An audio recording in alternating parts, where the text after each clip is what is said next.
الحمد لله وحده والصلاة والسلام على من لا نبي بعده.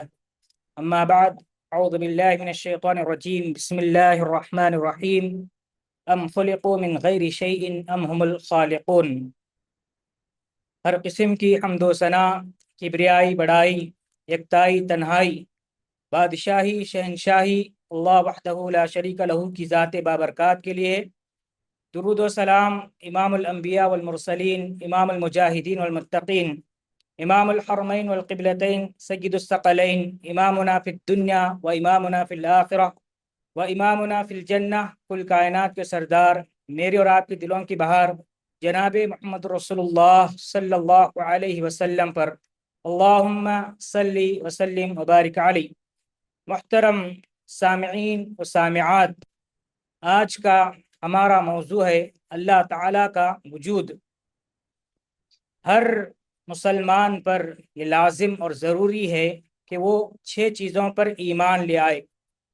اللہ پر ایمان لانا، اللہ کے فرشتوں پر ایمان لانا، اللہ کی کتابوں پر ایمان لانا، اللہ کے رسولوں پر ایمان لانا، اچھی اور بری تقدیر پر ایمان لانا، یوم آخرت پر یعنی آخرت کے دن پر ایمان لے آنا.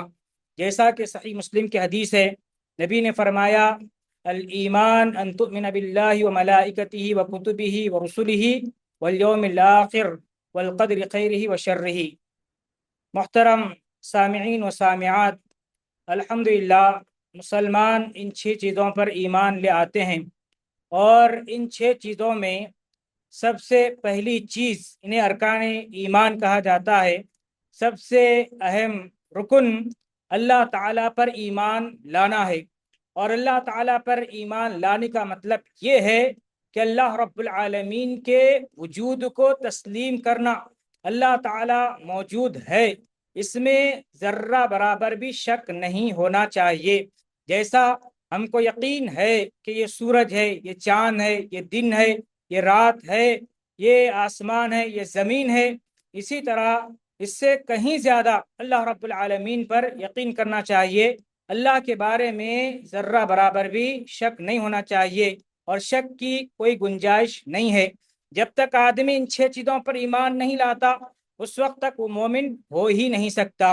تو اللہ تعالیٰ کے وجود کو بہت سارے لوگ مانتے ہیں، اور دنیا کے اندر جتنے مذاہب پائے جاتے ہیں اور جتنے مذہبی لوگ ہیں جو کسی نہ کسی مذہب کو فالو کر رہے ہیں، مان رہے ہیں، وہ اللہ تعالیٰ کے وجود کو تسلیم کرتے ہیں.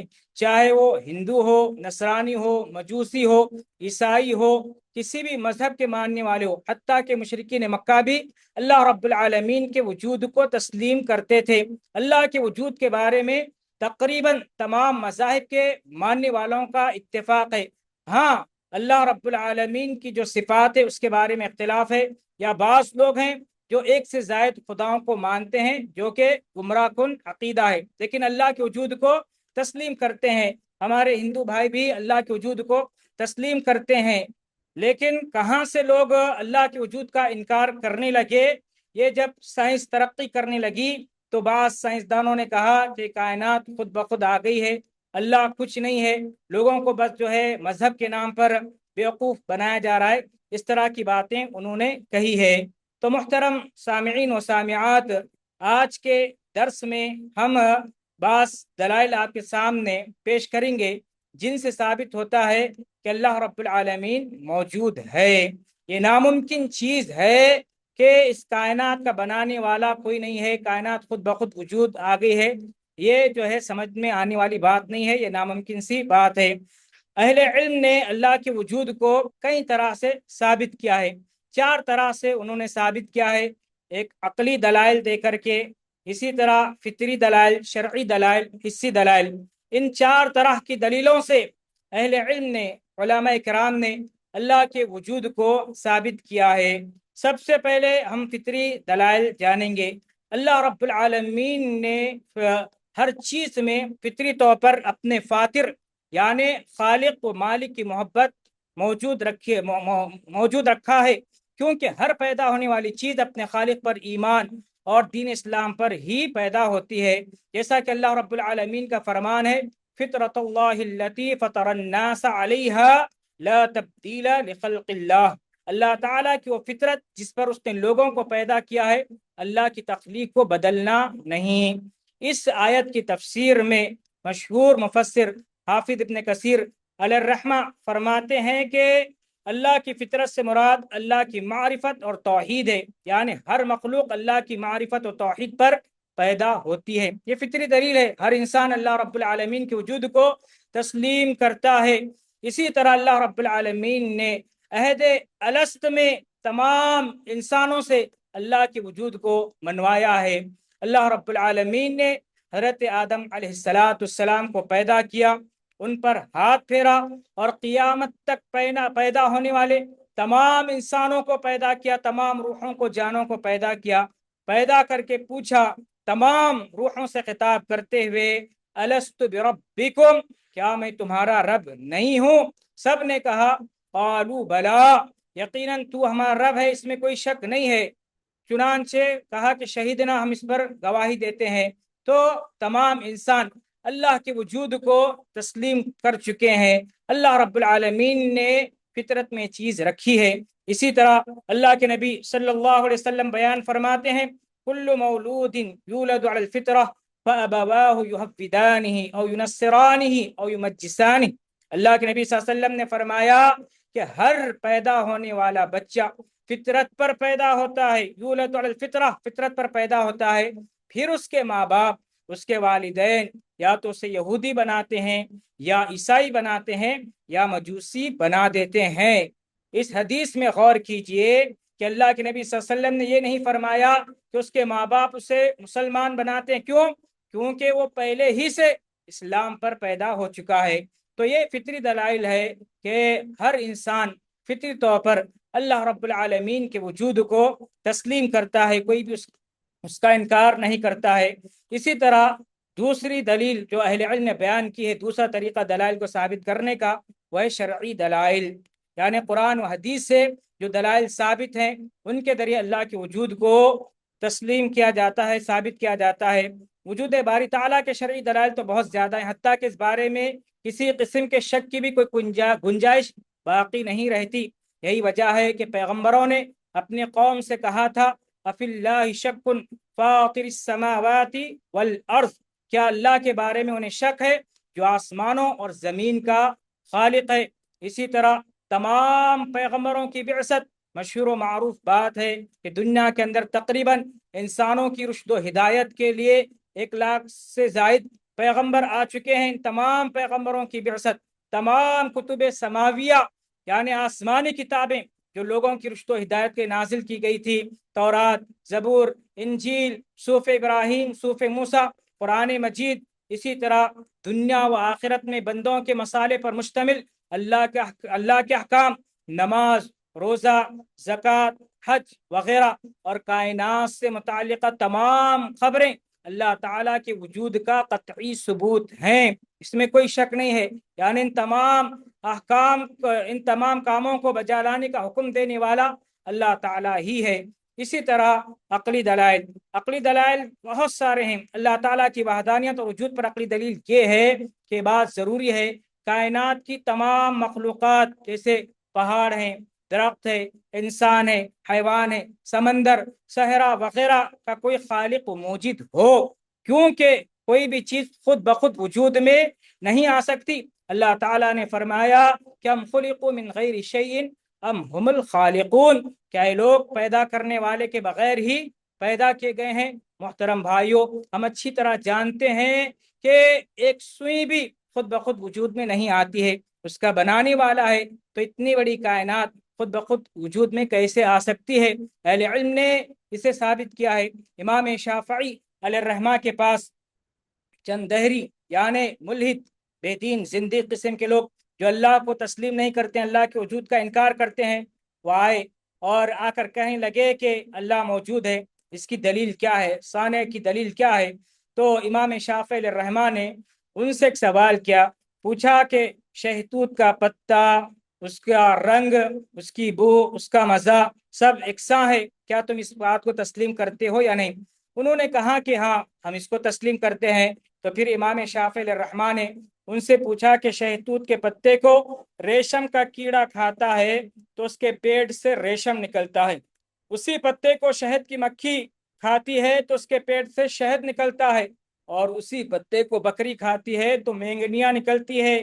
شہتوت کا پتا ہی سارے جانور یا کیڑے مکوڑے کھا رہے ہیں، لیکن الگ الگ چیزیں نکل رہی ہے، کسی کے پیٹ سے ریشم نکل رہا ہے، کسی کے پیٹ سے شہد نکل رہا ہے، کسی کے پیٹ سے مینگنیاں نکل رہی ہے۔ امام شافعی نے پوچھا کہ یہ الگ الگ چیزیں جو نکل رہی ہے، یہ اثر پیدا کرنے والا کون ہے؟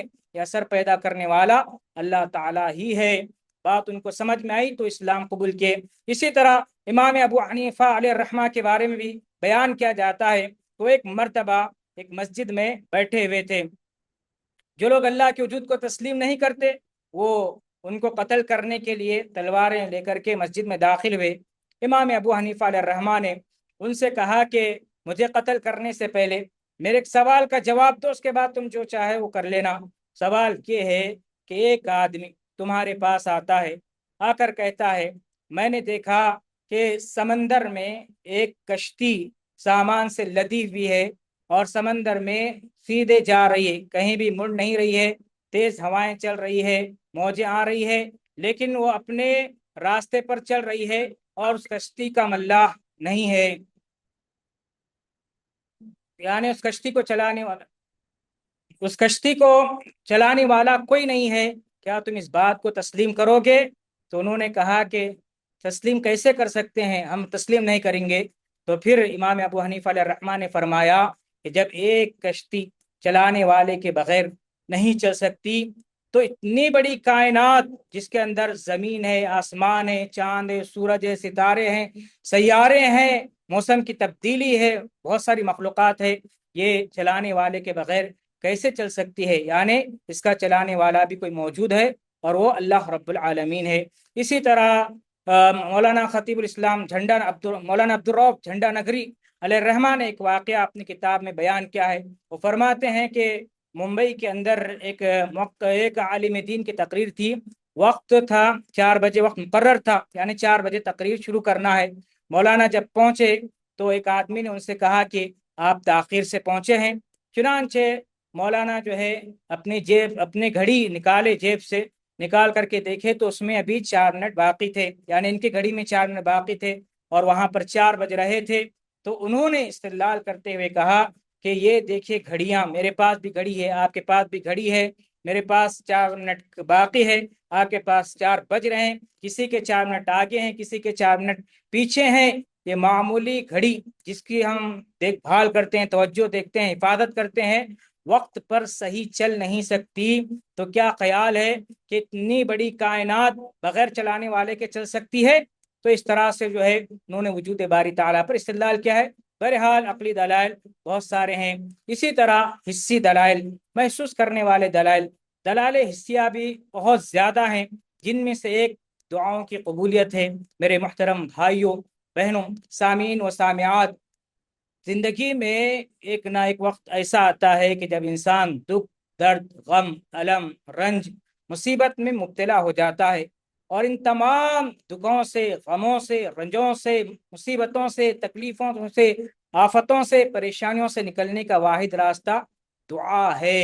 بندہ اللہ رب العالمین ہی کو پکارتا ہے اور اللہ رب العالمین اس کی دعا کو قبول کر کے اس کی مشکلات کو دور کرتا ہے، مصیبتوں کو دور کرتا ہے۔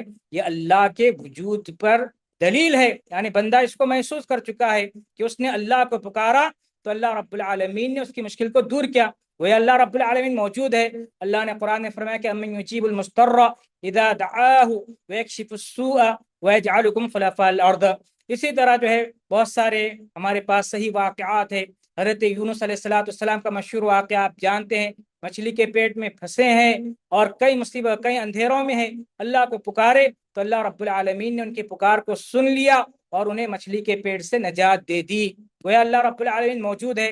اسی طرح صحیح بخاری کی روایت ہے کہ اللہ کے نبی صلی اللہ علیہ وسلم ایک مرتبہ خطبہ دے رہے ہیں کہ ایک دیہاتی آدمی آتا ہے، آ کر کے کہتا ہے کہ اللہ کے رسول، بارش نہ ہونے کی وجہ سے ہم تباہ و برباد ہو چکے ہیں، چوپائے وغیرہ پریشان ہیں، آپ دعا کیجئے کہ بارش نازل ہو۔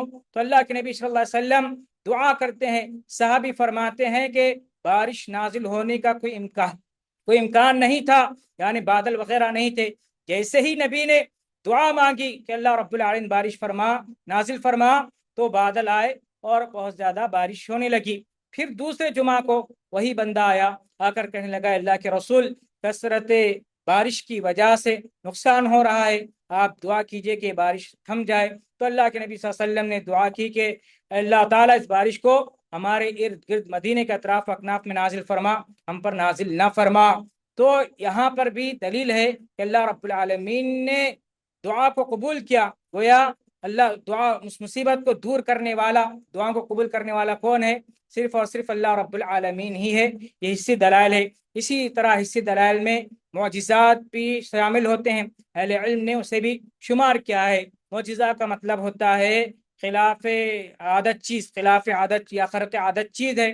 مثال کے طور پر آگ کا کام ہے جلانا، اگر وہ نہیں جلا رہی ہے تو یہ جو ہے اللہ کے وجود پر دلیل ہے۔ یعنی آگ کی قوت کو چھیننے والا کون ہے؟ اللہ رب العالمین ہے۔ اس آگ کو ٹھنڈا کرنے والا کون ہے؟ اللہ رب العالمین ہی ہے۔ جیسا کہ حضرت ابراہیم علیہ السلام کا واقعہ ہے، آگ میں پھینکا گیا لیکن آگ نہیں جلائی، اللہ کے وجود پر دلیل ہے۔ اللہ رب العالمین نے آگ کی قوت کو جو یعنی اس کی جو قوت ہے، یعنی اس کی جو خصوصیت ہے جلانا، اسے چھین لیا تھا۔ اسی طرح جو ہے اللہ رب العالمین نے حضرت آدم علیہ السلام کو بغیر ماں باپ کے پیدا کیا، حوا کو بغیر ماں کے پیدا کیا۔ اسی طرح جو ہے حضرت عیسیٰ علیہ السلام کو بغیر باپ کے پیدا کیا، حضرت ابراہیم علیہ السلام کو اسی طرح حضرت ابراہیم علیہ السلام کو بڑھاپے میں اولاد دی، زکریا علیہ السلام کو بڑھاپے میں اولاد دی۔ یہ سارے کس بات کے دلائل ہیں؟ یہ سب اس بات کے دلائل ہیں کہ اللہ رب العالمین موجود ہے۔ اسی طرح میرے بھائیوں، یہ 4 طرح کے دلائل، یعنی فطری دلائل، شرعی دلائل، عقلی دلائل، حسی دلائل میں نے آپ کے سامنے رکھے ہیں۔ اللہ رب العالمین نے قرآن مجید میں فرمایا ہے کہ یقین کرنے والوں کے لیے زمین میں بہت ساری نشانیاں ہیں۔ یعنی اگر ہم زمین پر غور و فکر کریں گے، وفی الارض آیات للموقنین، اللہ نے فرمایا زمین میں یقین کرنے والوں کی بہت ساری نشانیاں ہیں۔ زمین میں ہم غور و فکر کریں گے، تدبر کریں گے تو پتہ چل جائے گا کہ واقعی یہ کائنات کا بنانے والا کوئی ہے، اور وہ اللہ رب العالمین ہی ہے۔ جیسا کہ اہل علم لکھتے ہیں کہ زمین چیزوں کو اپنی طرف کھینچتی ہے۔ کسی بھی چیز کو اٹھا کر چھوڑیں گے تو زمین اسے اپنی طرف کھینچ لیتی ہے، جس کی وجہ سے وہ چیز زمین پر گر جاتی ہے۔ زمین جس قوت سے چیزوں کو اپنی طرف کھینچتی ہے اسے کشش ثقل کہتے ہیں، اسے جی سے ظاہر کرتے ہیں۔ اگر زمین کی جسامت موجودہ جسامت سے چھوٹی ہوتی تو کشش ثقل کم ہو جاتی، جس کا نتیجہ یہ نکلتا کہ ہمارا وزن کم ہو جاتا اور ہم زمین پر چل پھر نہ سکتے، قدم اٹھاتے تو زمین پر لگنے کی بجائے فضا ہی میں معلق ہو جاتے، یعنی لٹک جاتے۔ جیسا کہ چاند پر مشاہدہ کیا گیا ہے، جس کی جسامت زمین سے کم ہونے کی وجہ سے کشش ثقل کم ہے، چنانچہ وہاں چلنا خاصا دشوار ہے۔ چاند پر پاؤں مشکل سے ٹکتے ہیں، چیزیں فضا میں لڑکھڑاتی رہتی ہے۔ اگر زمین کی جسامت چاند سے بھی چھوٹی ہوتی تو کشش ثقل بہت کم ہونے کی وجہ سے ہم زمین پر آباد ہی نہ رہ سکتے، اڑتے تو لامحدود خلا میں یوں غائب ہو جاتے کہ ہمارا سراغ بھی نہ ملتا۔ کشش ثقل کم ہونے کی وجہ سے زمین ہوا کے خلاف، جو کہ ہماری زمین کے ساتھ لپٹا ہوا ہے، اسے روک نہ سکتی، یوں دیکھتے ہی دیکھتے ہوا فرار ہو جاتی، جس کے بعد منٹ 2 منٹ میں زندہ اشیاء کا خاتمہ ہو جاتا۔ اگر اس کی جسامت بہت بڑی ہوتی تو کشش ثقل بڑھنے کی وجہ سے اشیاء کا وزن دگنا چگنا کئی گنا ہو جاتا، چنانچہ ہم زمین کے ساتھ چمٹ جاتے اور حرکت کرنا ناممکن ہو جاتا۔ اسی طرح دیگر جانور وغیرہ بھی زمین کے ساتھ چمٹ کر اپنی موت آپ مر جاتے۔ ہوا کے خلاف کی موٹائی بہت زیادہ ہو جاتی اور زمین کے ساتھ چمٹ جاتا، جس کی وجہ سے اشیاء پر فضائی دباؤ کئی گنا بڑھ جاتا، جس کے بوجھ تلے تمام مخلوقات مر جاتے۔ تو میرے محترم بھائیوں، اس پر غور کریں گے تو ہمیں پتہ چل جائے گا کہ واقعی اس زمین کے نظام کو چلانے والا، کائنات کے نظام کو چلانے والا اللہ رب العالمین ہے۔ ہم جو ہے اطمینان و سکون کے ساتھ، آسانی کے ساتھ زمین پر چل رہے ہیں، پھر رہے ہیں، اس کا مطلب یہ ہے کہ سارے کام اللہ رب العالمین اپنے نظام کے تحت چلا رہا ہے۔ اسی طرح ام خلقوا من غیر، وہاں پر جو اللہ نے فرمایا کہ وفی الارض آیات للموقنین، اسی میں اللہ تعالیٰ فرماتا ہے کہ آگے وفی انفسکم افلا تبصرون، خود تمہاری ذات میں نشانیاں ہیں، کیا تم غور نہیں کرتے؟ یعنی انسان اپنی پیدائش میں غور و فکر کرے، اپنے اعضاء جو جسم میں ہمارے اعضاء بنے ہوئے ہیں، دل ہے، آنکھ ہے، کان ہے، بال ہے، ہڈیاں ہیں، ان پر غور و فکر کرے تو پتہ چل جائے گا کہ اس نظام کا چلانے والا موجود ہے اور وہ اللہ رب العالمین ہی ہے۔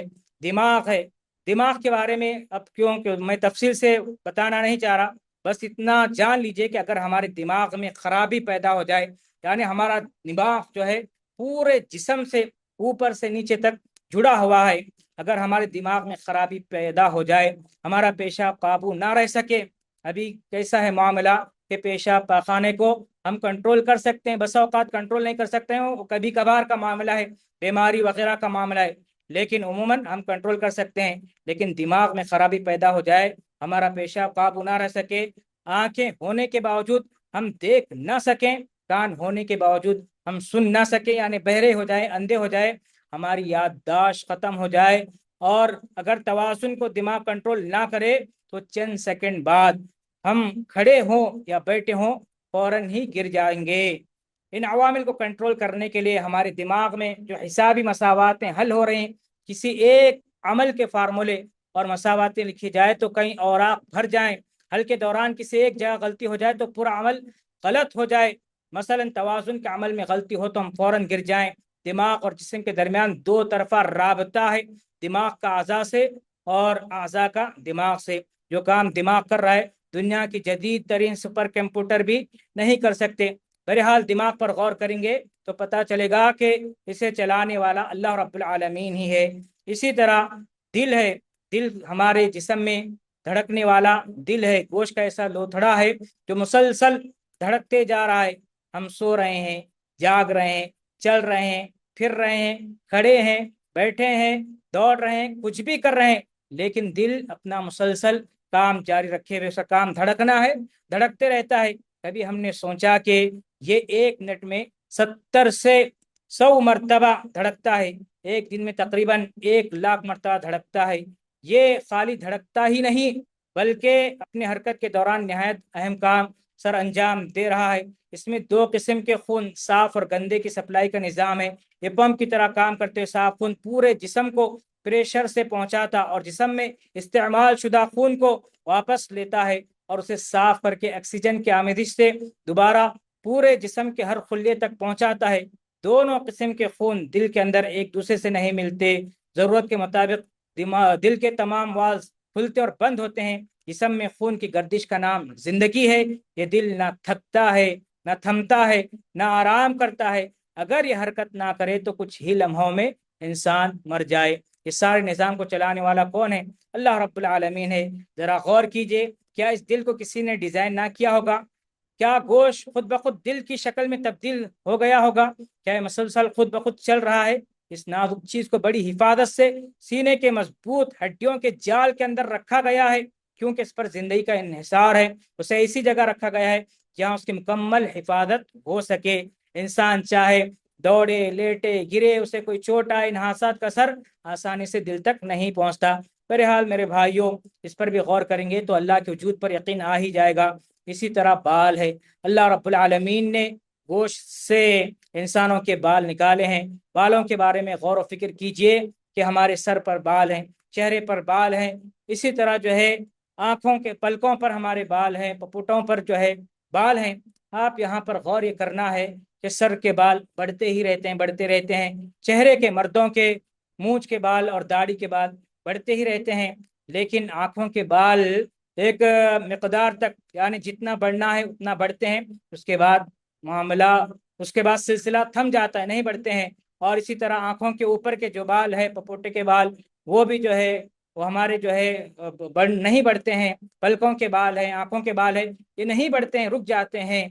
یہ سب کون کر رہا ہے؟ اللہ رب العالمین ہی کر رہا ہے۔ ذرا غور کیجئے کہ جس طرح ہمارے سر کے بال بڑھ رہے ہیں، داڑھی مونچھ کے بال بڑھتے ہیں، اسی طرح اگر ہمارے پلکوں کے بھون کے بال بڑھتے تو کیا کتنی تکلیف ہوتی انسان کو، اور کتنا بدھا وہ بدصورت نظر آتا، اور انسان کتنی تکلیف ہوتی، یعنی کچھ بھی دکھائی نہیں دیتا، اور یہ جو ہے آنکھوں میں چبھن ہوتی، ایک بال جاتا ہے تو کتنی تکلیف ہوتی ہے۔ اگر سارے بال ہمارے آنکھوں کے بڑھ جاتے، پلکوں کے بڑھ جاتے، بھویں کے بال بڑھ جاتے، تو کتنی تکلیف اور مشقت کا سامنا کرنا پڑتا۔ لیکن یہاں پر غور کیجئے کہ اللہ رب العالمین جو ہے ان بالوں کو نہیں بڑھا رہا ہے، یعنی جو بال بڑھانا ہے انہی کو بڑھا رہا ہے، جن بال کو جس مقدار میں رکھنا ہے انہی مقدار میں رکھ رہا ہے۔ اس کا مطلب یہ ہے کہ اللہ تعالیٰ موجود ہے۔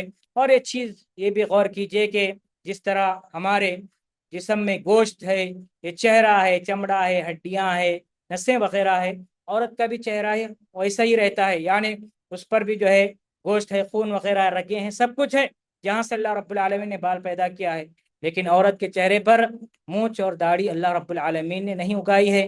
اگر اگاتا اللہ رب العالمین تو عورت کتنی بدصورت نظر آتی اور اسے کتنی شرمندگی کا سامنا کرنا پڑتا۔ آپ دیکھے ہوں گے کہ بعض عورتیں ہیں جن کو بسا اوقات تھوڑی سی مونچھ، تھوڑی سی داڑھی کے چند بال نکل آتے ہیں تو کتنے شرمندگی کے ساتھ زندگی گزارتے ہیں اور کتنے بدصورت نظر آتے ہیں۔ یہ اس پر غور کیجئے کہ مرد کے چہرے پر تو بال بڑھ رہے ہیں اور عورت کے چہرے پر ایک بھی بال نہیں اگ رہا ہے۔ کیا خیال ہے کہ سب ایسے ہی ہو رہا ہے؟ کوئی جو ہے اس کا چلانے والا نہیں ہے، کوئی کنٹرول کرنے والا نہیں ہے؟ ایسی بات نہیں میرے بھائیوں، اس نظام کو چلانے والا اللہ تعالیٰ ہی ہے، اور اللہ تعالیٰ جو ہے اپنے حکمت کے ساتھ یہ سارے کام کر رہا ہے۔ کون سی چیز کو بڑھانا ہے، کون سی چیز کو کہاں پر رکھنا ہے، یہ سب اللہ رب العالمین ہی کر رہا ہے۔ اس پر غور کریں گے تو بات سمجھ میں آ جائے گی۔ اسی طرح ہمارے دانت ہے، اب دیکھیں اللہ رب العالمین نے دانت میں جو ہے سامنے کے دانت تیز بنائے ہیں، کیونکہ بعض چیزیں ہم کھاتے ہیں اسے چبانا پڑتا ہے، جیسے جو ہے اسے جو ہے کاٹنا پڑتا ہے، جیسے گوشت وغیرہ ہے۔ اسی طرح داڑھ رکھیں اللہ رب العالمین نے پیسنے کے لیے۔ اب یہ جو ہے تھوڑے سے بڑھ جاتے ہیں اس کے بعد رک جاتے ہیں، یہ بھی جو ہے بہت زیادہ بڑھ جاتے، جیسے بال وغیرہ بڑھتے ہیں تو انسان کی کیا حالت ہوتی تھی، کتنی تکلیف کا اسے سامنا کرنا پڑتا تھا اور جو ہے کتنا پریشان ہونا پڑتا تھا۔ لیکن اللہ رب العالمین نے ایک سائز میں اسے جمع کر دیا ہے۔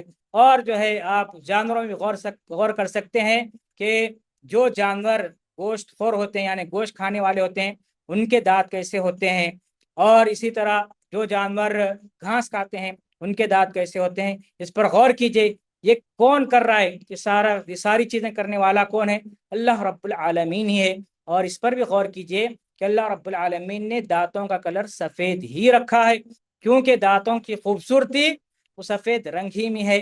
ذرا غور کیجئے کہ اللہ رب العالمین اگر دانتوں کا کلر سفید کے بجائے نیلا رنگ رکھ دیتا، یا جو ہے لال، پیلا یا کالا رکھتا، تو انسان کتنا ڈراؤنا نظر آتا تھا، انسان جو ہے کتنا بد شکل اور ڈراؤنا نظر آتا تھا۔ لیکن اللہ رب العالمین نے ایسا نہیں کیا ہے۔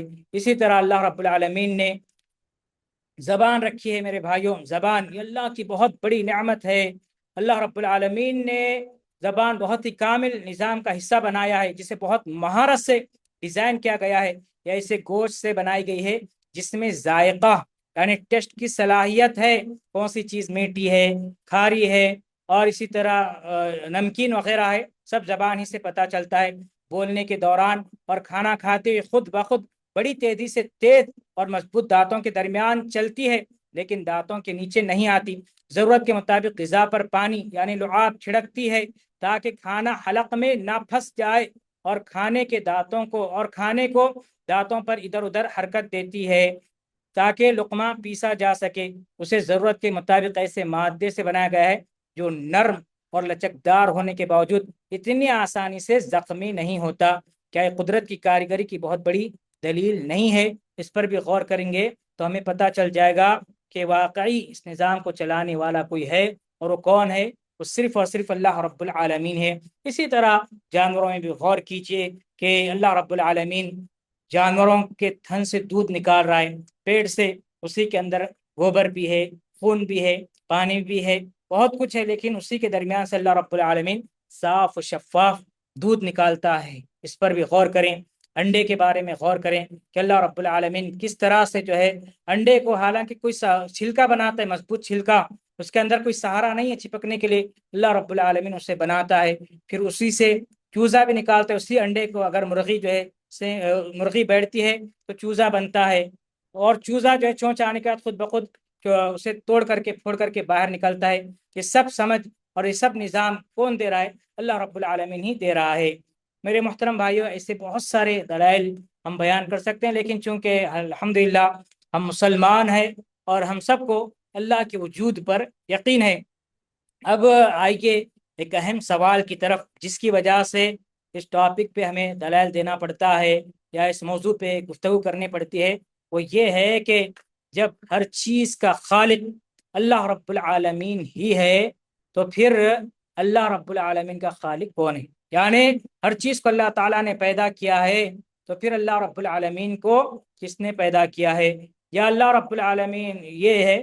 اور ایک چیز جو سب سے اس سے پہلے وہ چیز ہم آپ کے سامنے بیان کریں گے، یعنی وہ لوگ کہتے ہیں کہ ملحد، بے دین، زندیق اور اسی طرح ناستک جسے کہتے ہیں، جو اللہ کے وجود کا انکار کر رہے ہیں، ان کی سب سے بڑی دلیل جس میں جو ہے سمجھے کہ بظاہر جو ہے ایسا نظر آتا ہے کہ بہت مضبوط دلیل ہے، لیکن اس کے اندر کوئی دلیل نہیں ہے۔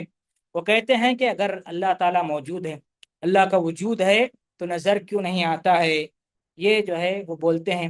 اس کا جواب مولانا عبدالرؤف جھنڈی نگری علیہ الرحمٰن نے بڑے اچھے انداز میں دیا ہے، ان کی عبارت میں آپ کے سامنے پڑھ رہا ہوں۔ وہ کہتے ہیں کہ یہ سوال بالعموم ملحدوں کی طرف سے یا دہریوں کی طرف سے پیدا ہوتا ہے کہ خدا تعالیٰ کا وجود اس لیے قابل قبول نہیں کہ اس کو کسی نے دیکھا نہیں۔ اب جو ہے یہ جواب دے رہے ہیں۔ جواب یہ ہے کہ انسان مختلف چیزوں کو مختلف حواس سے جانتا ہے۔ کسی کو دیکھ کر، جیسے رنگ وغیرہ، یہ کالا ہے، پیلا ہے، نیلا ہے، وائٹ ہے، یہ کیسے پتا چلے گا؟ دیکھ کر کے پتا چلے گا۔ کسی کو چھو کر کے انسان جو ہے اس کے وجود کو تسلیم کرتا ہے، اور کسی کو سونگھ کر، جیسے خوشبو وغیرہ، عطر وغیرہ سونگھنے سے پتا چل جاتی ہے۔ کسی کو چکھ کر، ذائقہ والی چیز، کسی کو سن کر، یعنی آواز وغیرہ کو۔ اگر کوئی شخص کہے آواز دکھا دو، حالانکہ آواز کو نہیں دکھایا جا سکتا اور نظر بھی نہیں آتی ہے، اگر کوئی شخص کہے کہ آواز دکھا دو، خوشبو چکھا دو، ذائقہ سنگھا دو، تب ہم ان چیزوں کا وجود مانیں گے، تو یہ اس کا جہل ہے، یعنی اس کی جہالت ہے، اس کی نادانی ہے۔ اس لیے یہ ضروری نہیں کہ جو چیز ہماری حسیات سے معلوم ہو سکے اس کو تو مان لے، اور جو ان سے نہ معلوم ہو ان کا انکار کرے۔ اگر ایسا ہے تو گلاب کی خوشبو اور لیموں کی ترشی یعنی کھٹاس، شہد کی شیرینی، لوہے کی سختی، آواز کی خوبی سے انکار کرنا پڑے گا، کیونکہ یہ چیزیں نظر نہیں آتی بلکہ حواس مخصوصہ سے معلوم ہوتی ہے۔ پتہ چلا کہ ہر چیز کے وجود کو تسلیم کرنے کے لیے دیکھنا ضروری نہیں ہے۔ دیکھنا جو ہے اس چیز کو دیکھنا ضروری نہیں ہے۔ بہت ساری دنیا میں موجود ہیں جو موجود ہیں لیکن ہم کو نظر نہیں آتی، جس کی یہاں پر چند مثالیں دی گئی ہے۔ خوشی ہے، غمی ہے، اسی طرح جو ہے دکھ ہے، درد ہے، یہ صرف ہم محسوس کرتے ہیں، یہ دیکھ نہیں سکتے ہیں۔ تو یہ ان کے سوال کا جواب۔ دوسرا سوال، اللہ تعالیٰ موجود ہے یا نہیں ہے؟ یہ وسوسہ بعض لوگوں کو آتا ہے، وہی کہ اللہ تعالیٰ اگر ساری کائنات کو، ہر چیز کو اللہ رب العالمین نے پیدا کیا ہے، تو پھر اللہ تعالیٰ کو کس نے پیدا کیا ہے؟ اس کا جواب کیا ہے؟ سب سے پہلے یہ بات یہ جان لیں کہ یہ گمراہی ہے، یہ شیطان کی طرف سے وسوسہ ہے۔ اس کے ذریعے سے شیطان انسان کو گمراہ کرتا ہے، جیسا کہ صحیح حدیث ہے، اللہ کے نبی صلی اللہ علیہ وسلم فرماتے ہیں کہ شیطان انسان کے پاس آتا ہے، آ کر کہتا ہے کہ تجھے کس نے پیدا کیا؟ بندہ کہتا ہے کہ اللہ رب العالمین نے پیدا کیا۔ پھر اس کے بعد وہ کہتا ہے کہ فلاں چیز کو کس نے پیدا کیا؟ اللہ نے۔ فلاں کس کو؟ اللہ نے۔ پھر اس کے بعد دھیرے دھیرے آخر میں یہ سوال انسان کے ذہن میں ڈال دیتا ہے کہ پھر اللہ کو کس نے پیدا کیا؟ اللہ کے نبی صلی اللہ علیہ وسلم فرماتے ہیں کہ جب یہ سوال تمہارے ذہن میں پیدا ہو جائے، یہ وسوسہ آ جائے کہ اللہ کو کس نے پیدا کیا ہے، تو یہاں پر جو ہے آپ خاموش ہو جائیں اور اللہ رب العالمین کی پناہ پکڑیں، یعنی اعوذ باللہ من الشیطان الرجیم پڑھ لے۔ اور یہ جو آج کل ملحد، زندیق، بے دین اور ناستک، خدا کے، اللہ کے وجود کا انکار کرنے والے پیدا ہو رہے ہیں، اس کی جو ہے سمجھے کہ اللہ رب العالمین نے پیشن گوئی، اللہ کے رسول صلی اللہ علیہ وسلم نے آج سے 1400 سال پہلے ہی پیشن گوئی فرمائی تھی۔ صحیح مسلم کی حدیث ہے، سلسلہ صحیحہ کی بھی حدیث ہے، اللہ کے نبی صلی اللہ علیہ وسلم فرماتے ہیں کہ ایک وقت آئے گا کہ لوگ پوچھیں گے کہ اللہ کو کس نے پیدا؟ جب ہر چیز کو اللہ تعالیٰ نے پیدا کیا ہے تو اللہ تعالیٰ کو کس نے پیدا کیا ہے؟ اللہ کے نبی فرماتے ہیں کہ جب بندہ یہ کہے کہ اللہ تعالیٰ کو کس نے پیدا کیا ہے تو گمراہ ہو گیا۔ تو جو لوگ یہ بات کہتے ہیں کہ اللہ کو کس نے پیدا کیا ہے، یہ لوگ گمراہ ہیں۔ اس لیے میرے بھائیوں، ان سے بچنا ضروری ہے۔ یہ گمراہی کا طریقہ، یہ گمراہی کا راستہ ہے۔ جیسے یہ وسوسہ ہمارے ذہن میں پیدا ہو جاتا ہے، وہاں پر بحث و مباحثہ نہیں کرنا چاہیے۔ ایسے وقت میں کیا کرنا چاہیے؟ ایسے وقت میں اللہ کے نبی صلی اللہ علیہ وسلم نے ہماری رہنمائی کی ہے، اسلام کی چند تعلیمات ہے، ان تعلیمات پر عمل کرنا چاہیے۔ 3 چیزیں یہاں پر ہمیں کر لینا چاہیے۔ کیا کرنا چاہیے؟ سب سے پہلے تو جو ہے اعوذ باللہ من الشیطان الرجیم، یعنی خاموش ہو جانا چاہیے۔ اللہ کو کس نے پیدا کیا، یہاں پر جو ہے خاموش ہو جانا چاہیے۔ اس سے آگے کا راستہ جو ہے گمراہی کا راستہ ہے، اس میں زیادہ غور و فکر، تدبر، بحث و مباحثہ نہیں کرنا چاہیے۔ سب سے پہلا طریقہ شریعت یہ بتاتی ہے، خاموش ہو جانا چاہیے۔ دوسرا طریقہ کیا ہے؟ جب شیطان آپ کے ذہن میں سوال ڈالتا ہے اللہ کو کس نے پیدا کیا، اس کا جواب سورہ اخلاص میں موجود ہے۔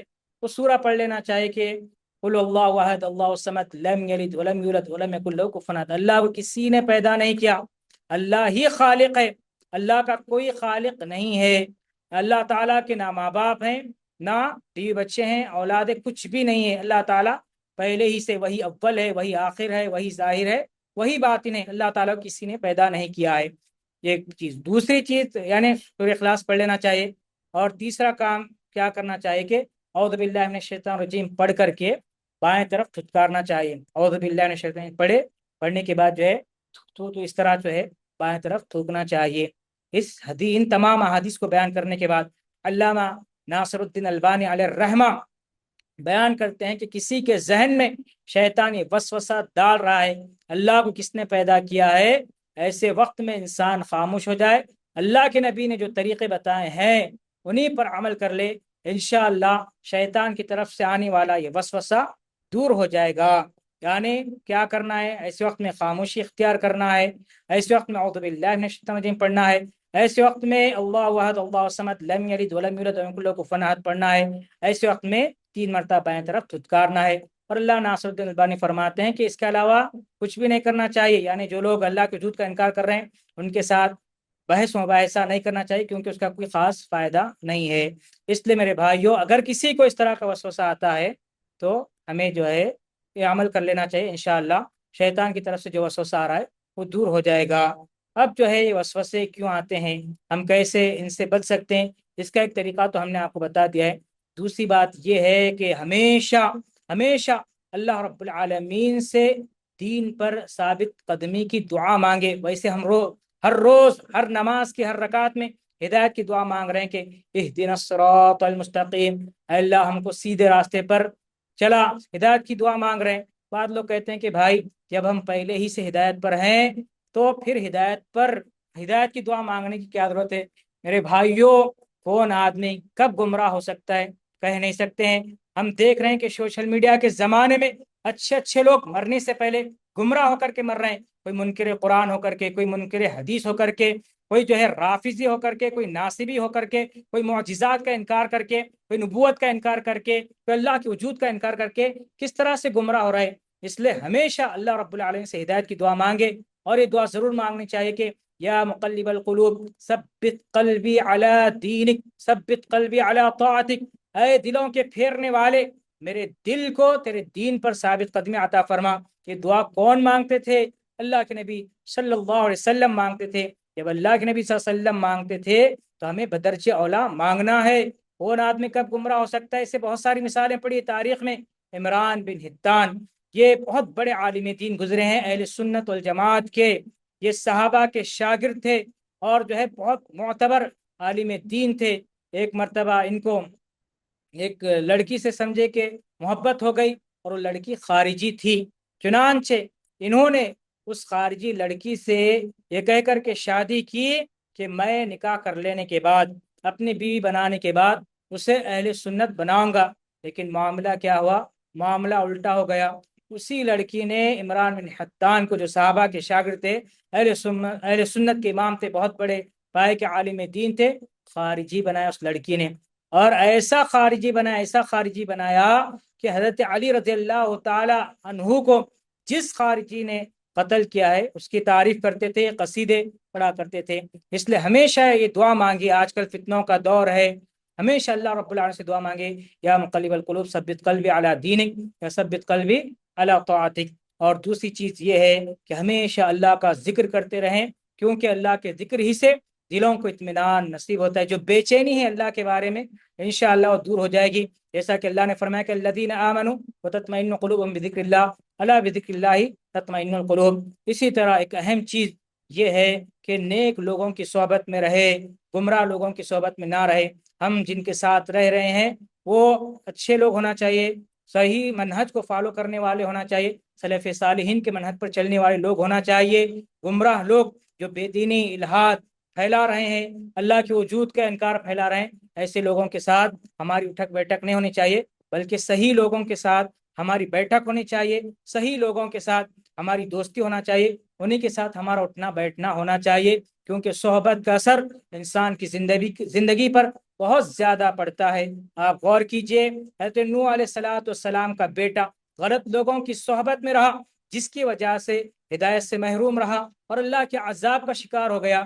اصحاب کہف کا کتا موحدین کے ساتھ یعنی صحیح لوگوں کے ساتھ رہتا تھا، جس کی وجہ سے اس کا ذکر اللہ رب العالمین نے قرآن مجید میں کیا ہے۔ اس لیے صحیح لوگوں کے ساتھ رہیے، غلط لوگوں کے ساتھ رہیں گے تو خاتمہ بھی غلط ہی ہوگا، یعنی سوء خاتمہ ہوگا، انجام بہت برا ہوگا۔ ابو طالب زندگی بھر اسلام قبول نہیں کیے، انتقال کا وقت قریب آیا، اللہ کے نبی کو پتہ چلا، نبی وہاں پر آئے، آ کر کہنے اللہ کے رسول کہنے لگے کہ پیارے چچا جان آپ کلمہ پڑھ لیجئے، کم سے کم ایک مرتبہ پڑھ لیجئے، یا آہستہ سے میرے کان میں بول لیجئے، میں اللہ کے پاس آپ کی سفارش کروں گا۔ لیکن ساتھ میں جو ابو طالب کے برے دوست بیٹھے ہوئے تھے، مشرک دوست، کون؟ ابو جہل، اور اسی طرح عبداللہ بن ابی امیہ، یہ بار بار کہتے تھے کیا تم عبد المطلب کے دین سے پھر جاؤ گے؟ کیا تم موت کے ڈر سے عبد المطلب کے دین کو چھوڑ دو گے؟ تو دوستوں کی بات سن کر کے وہ ایمان نہیں لائے، جس کی وجہ سے وہ جہنم میں چلے جائیں گے۔ اس لیے صحیح لوگوں کے ساتھ بیٹھیں۔ اللہ رب العالمین سے دعا کرتے ہیں کہ اللہ رب العالمین ہم سب کو ہر قسم کی گمراہیوں سے محفوظ رکھے اور کتاب و سنت کے مطابق زندگی گزارنے کی توفیق عنایت فرمائے، ہر قسم کے فتنے سے ہم سب کو محفوظ رکھے۔ وقت ہمارا ختم ہو چکا ہے، اب جانے کی اجازت چاہتے ہیں۔ السلام علیکم ورحمۃ اللہ وبرکاتہ۔ السلام علیکم ورحمۃ اللہ وبرکاتہ، جزاک اللہ خیرن، بارک اللہ فیکم۔ اگر سوال جواب کی گنجائش ہے بس، وقت تو ہو چکا ہے، بولیے۔ نہیں، اگر آپ سوال جواب کی گنجائش ہے تو انشاءاللہ، اگر کسی کا سوال ہے تو انشاءاللہ ہم ہینڈ ریز کرتے ہیں۔ اگر کسی کا سوال ہے تو انشاءاللہ ہینڈ ریز کریں، انشاءاللہ ان کو ایڈمٹ کیا جائے گا۔ ٹھیک ہے جی، انشاءاللہ کوئی سوال نہیں انشاءاللہ۔ جزاک اللہ خیر، بارک اللہ فیکم، سبحانک اللہم ربنا وبحمدک، اشہد ان لا سبحانک الہ الا اللہم انت، وبحمدک، اشہد ان لا الہ الا انت، استغفرک و اتوب الیک۔ ختم مجلس کی دعا پڑھ لیں سارے۔